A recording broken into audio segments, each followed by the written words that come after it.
நம்பிக்கையோட சாப்பிடணும். எல்லாத்துக்கும் மருந்து இருக்குது இஸ்லாத்துல, யாரையும் தேடி போக தேவையில்லை. அல்லாஹ் வச்சிருக்கிறான் மருந்து, முறையா செய்யறவங்க இருக்கிறாங்க. குர்ஆன் ஓதல்கள், சூனியத்துக்கு என்ன செய்யற சிலவங்க மருந்து கேட்கறதுக்கு அங்க ஆமதுரு விட்ட போற, பூசாரி கிட்ட போற, பச்சை ஷிர்க் ஹராம், பெரும் பாவம், அமல்கள் ஏற்றுக்கொள்ளப்படாத பாவம். எல்லாத்துக்கும் முறை இங்க காட்டப்பட்டிருக்கிறது. உலமாக்கள் அணுகி விளக்கத்தை கேட்கணும். இப்படி ஒன்று இருக்குது பிரச்சனை, என்ன செய்யறது? எடுத்தெடுப்புல கோயிலுக்கு போறோம். அவனே அல்லாஹ்வோட தூரமானவன், அல்லாஹ்வோட உதவி இல்லாதவன், அவன் எப்படி உனக்கு வைத்தியம் செய்வான்? இல்லையா? அவர்கிட்ட போனா தான் யாரோ சொல்லிட்டான், அவர்கிட்ட பண்ண விஷயம் நடக்குது. இது அல்லாஹ் எவ்வளவு கோவப்படுற விஷயம். எல்லா வழியும் காட்டி தரப்பட்டிருக்குது. 6வது சொன்னாங்க, சூனியக்காரர்களுக்கு என்ன, சூனியத்தை வெட்டுறதுக்கு சூனியக்காரன்ட்ட போற, சூனியத்தை வெட்டுறதுக்கு சூனியக்காரன்ட்ட போறது, அவனுக்கு சல்லியை கொடுத்து சூனியத்தை அவர்களுக்கு செஞ்சவங்களுக்கு எதிராக திருப்புறது. எங்களுக்கு செய்யப்பட்ட சூனியத்தை எங்களுக்கு இல்லாமல் ஆக்குறதுக்கு அனுமதி இருக்குது. ஆனா அவன் சூனியம் செஞ்சிருந்தாலும் அவனுக்கு எதிராக நாங்க திருப்பேல, அதுக்கு அனுமதி இல்லை. 7வது அர்ருக்யத்து ஷர்இய்யா, இஸ்லாத்துல குர்ஆன்ல சுன்னத்தான ஹதீஸுகள்ல எங்களுக்கு பாதுகாப்பு துஆக்கள் ஸல்லல்லாஹு அலைஹி வஸல்லம் காட்டி தந்திருக்கிறாங்க. அந்த துஆக்களை நாங்க என்ன செய்யணும்? தொடர்ச்சியாக ஓதி வரோம். அந்த துஆக்கள் ஓதுவதின் மூலமாக நமக்கு என்ன செய்யப்படும்?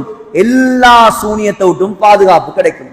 ஸல்லல்லாஹு அலைஹி வஸல்லம், ஜிப்ரீல் அலைஹிஸ்ஸலாம் ஸல்லல்லாஹு அலைஹி வஸல்லம் ஓதி பார்த்த துஆ, இதெல்லாம் நீங்க இந்த வீடியோல இருக்கும் பார்த்து நீங்க எழுதி எடுத்துக்கொள்ளும்.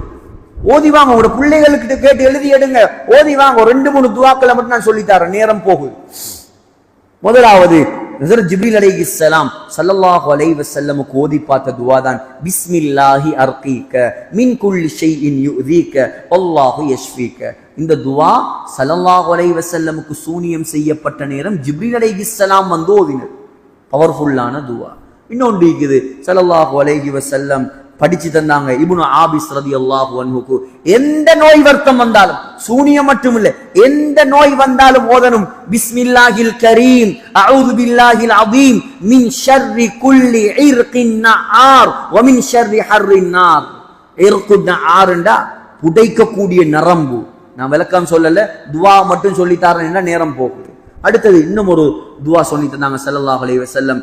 யாரு ஒரு நோயாளி கிட்ட வந்து, எந்த நோயா இருந்தாலும் சரி, எந்த நோயா நம்பிக்கையா ஓதணும், வந்து ஓதுவாரோ என்ன வார்த்தை? அஸ்அலுல்லாஹல் அதீம் ரப்பல் அர்ஷில் அதீம் ஐயஷ்ஃபியக. 7 தரம் அந்த நோயாளிட மேல கையை வச்சு வருத்தம் வந்த இடத்துல அஸ்அலுல்லாஹல் அதீம் ரப்பல் அர்ஷில் அதீம் ஐயஷ்ஃபியக என்று ஓதினா மௌத்தை தவிர மற்ற எல்லா நோயும் குணமாயிரும்.